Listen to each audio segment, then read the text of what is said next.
کیا آپ جانتے ہیں ایک ایسا گناہ ہے جس کی سزا اللہ تعالی دنیا میں بھی دیتا ہے اور آخرت میں بھی؟ وہ گناہ ہے ماں باپ کی نافرمانی۔ وہ ماں جس نے آپ کو 9 مہینے اپنے پیٹ میں رکھا، وہ باپ جس نے آپ کے لیے اپنی پوری زندگی لگا دی، اور آج اگر ہم انہی کو دکھ دے تو کیا ہوگا؟ نبی کریم صلی اللہ علیہ وسلم نے فرمایا، اللہ کی رضا ماں باپ کی رضا میں ہے اور اللہ کی ناراضی ماں باپ کی ناراضی میں ہے۔ سوچے، جب آپ کی ماں آپ کے لیے دعا کرتی ہے تو آسمان کے دروازے کھل جاتے ہیں، اور جب وہی ماں آپ سے دکھی ہو تو دعائی رک جاتی ہے۔ ماں باپ کی نافرمانی کرنے والا کیا ہے؟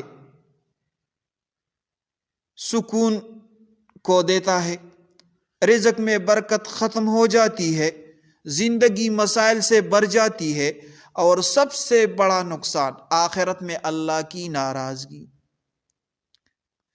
ایک شخص نے نبی علیہ السلام سے پوچھا، سب سے زیادہ حسن سلوک کا حقدار کون ہے؟ آپ صلی اللہ علیہ وسلم نے فرمایا، تمہاری ماں، پھر فرمایا تمہاری ماں، پھر فرمایا تمہاری ماں، پھر فرمایا تمہارا باپ۔ اگر آج آپ کے ماں باپ زندہ ہے تو ابھی جا کر ان کے ہاتھ چومیں، اگر وہ دنیا سے جا چکے ہیں تو ان کے لیے دعا کریں، کیونکہ ان جیسا کوئی نہیں ہوتا۔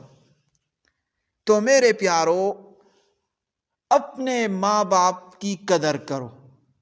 اگر آپ لوگوں کی ماں باپ زندہ ہے تو ان لوگوں کی قدر کرو، تو آپ لوگوں کے لیے دنیا اور آخرت میں مزے ہے۔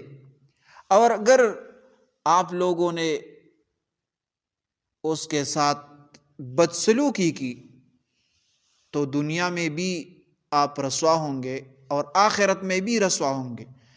جس کی ماں باپ وفات ہوئے ہیں ان کے لیے ضروری ہے کہ ان کے لیے دعا کریں۔ تو یہ ان لوگوں تک پہنچائے جو اپنے ماں باپ کی قدر نہیں کرتے اور ان کی عزت نہیں کرتے، تو ان لوگوں تک یہ ضرور پہنچائے۔ جزاکم اللہ۔